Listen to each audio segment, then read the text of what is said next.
many cases to do. So we all know and we've all devised certain techniques so that we have a very efficient OT. But here is some pearls which I would like to share. And these are going to be these little things which are so important, but yet we sometimes overlook them, and they definitely stop our efficiency in the operation theatre. A strict pre, intra and post operative protocol, an SOP, should be maintained and followed meticulously, because if we have that, then it's going to be like an orchestra.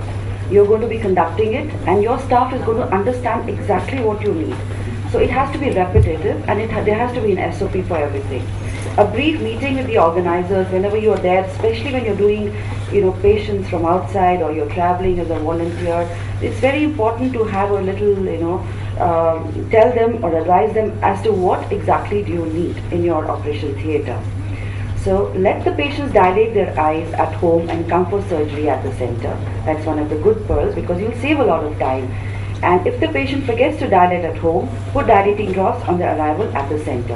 And what really helps is a drop of paracaine, and then you put your dilating drop.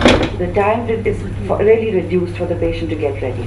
When the patient arrives in the preparation area, never remove the blood cuff, pressure cuff. So if he's coming in the OPD and you're taking the blood pressure, so let the cuff be on when he's being or outside in the prep room and he's shifted in, so that's going to save another little time. Putting it on and on is going to take some time. Give patients the post-operative instructions on arrival, not on discharge. We've seen that once they are coming in, that's the time their mind is free and they want to know more about what's going to happen afterwards.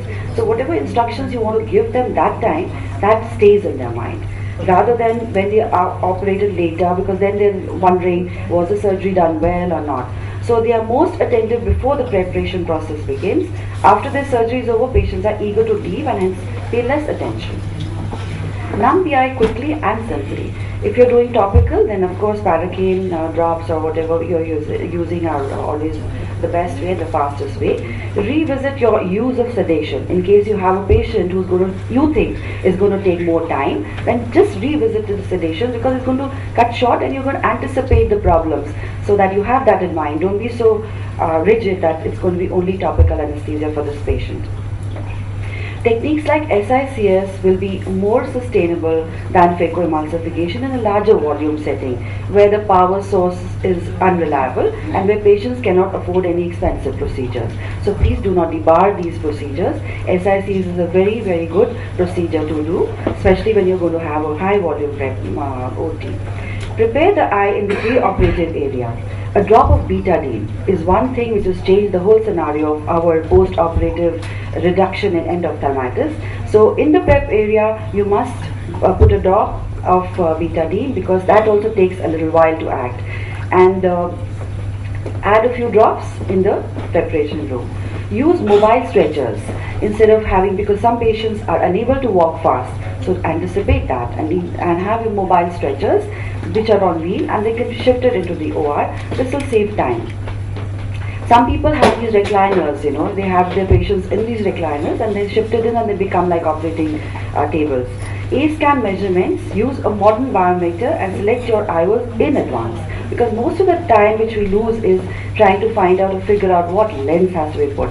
So mark the eye, which is very important, and the lens has to be there, and keep an inventory, because sometimes you may need certain other lenses as the anterior chamber lenses. Now your OR equipment. Place plastic rubber tubing over phaco pedal and microscope wires, because what happens is you don't want in a hurry people to be tripping over them. They should be managed very well and very carefully. So covering them with 1-inch anesthesia tubing mask, then make them slide smoothly and easy to grasp. Make the patient identification large and obvious. So like anywhere else, you must put a big cross mark or whatever you want. You may sign or whatever nice thing you want to do, so that you know which is the eye and you can identify the patient's eye to be used. Use a 2-lead ECG monitor attached to the large plastic clips for use by ECG technicians. Hence, when the patient reaches the OR, just use the clips leads on their wrist, and then you can have a good proper cardiac monitoring. Now we have these pulse oximeters and all that, so we can do a better monitoring also. If a patient needs oxygen supply, hook up the tubing to a metal band. I'm giving most of my patients, almost all my patients, oxygen tents because they are much more comfortable in that. We don't need to actually do it only for patients who have less than 100% oxygen percentage, because we can do it for all because it makes it more comfortable. Use the eye adhesive tape temporal to the eye to hold the fluid collection back. So that this is very important because we lose a lot of time during surgery because if there's a lot of collection and there's a deep set eye. So make proper usage of the eye and usually go temporal. That makes it much more easier and faster also. For patients with breathing problems who need to sit up partially during surgery, lift the back of the stretcher but angle the headrest back because you need the eye parallel. Because the moment the eye is going to be inclined, you're going to take much longer time in assessing the eye and going to the right plane. So always have the eye as the iris plane as parallel as you can. And patient's breathing will be comfortable and the iris plane will be parallel to the floor. Use compact surgical trays. Do not, if there's any problem, keep the problem tray separate. Because in case you need to deviate from the normal routine of your surgical pattern, you must have a tray which the patient, your assistant knows has to be there and is autoclaved and just nearby in the OT. So only a few instruments are needed, we know that because it's a repetitive procedure, we just need those few instruments. So don't clutter your table. Especially modify your surgical tray card and always place a pouch. So for the extra used instruments, just keep putting them in the pouch and don't put it on the table. The pouch when draped will be ideal for collecting tubings. Now wherever use a spare technician to run, if you're using an XY and that you can always have somebody do it for you, or you can, if you're good and agile, you can do it on your footrest. Especially when you're doing your monitoring or video recordings. Because then your mind is off that you don't have to keep asking is the centration all right or not. Use multiple sets of autoclavable covers for the microscope handles for the microscope, and you need to this will be ideal to maintain the sterilization time. Now small instruments, that's what we keep finding. Where's the cannula? Where's that little polish capsule polisher which we have? Keep these cannulas in a small little you can have a little bowl. Keep it separate so you don't have to hunt for it. Use a phaco handpiece that can be autoclaved and fully assembled. It saves a significant amount of time for reassembling it and getting it ready. Now the skills of the ophthalmic assistant in the operation theatre. You need an operation theatre supervisor who can conduct and tell us what is happening and whether the autoclaving is running properly or not. Then you also need a running ophthalmic assistant who's going to be going from different tables, and scrub ophthalmic assistant who's going to be with you, who's going to be a person who understands exactly what you need, and the sterilization person who's going to keep doing the sterilization. Now the studies from the other end, they're doing high volume surgeries. They've seen the ophthalmic assistant to the ophthalmologist should be 5:1. So we are not that lucky usually, but this is what, to make your OT the most efficient and get the best productivity out of one surgeon, this is what you need. And the operating tables to ophthalmologists is 2:1 because you need one scope and you need two tables to be more efficient. And tables to operating microscopes 2:1 again. The productivity of the surgeon depends on the efficiency of the paramedical staff, which is really not an understatement. It really is dependent on how your other people are going to work with you.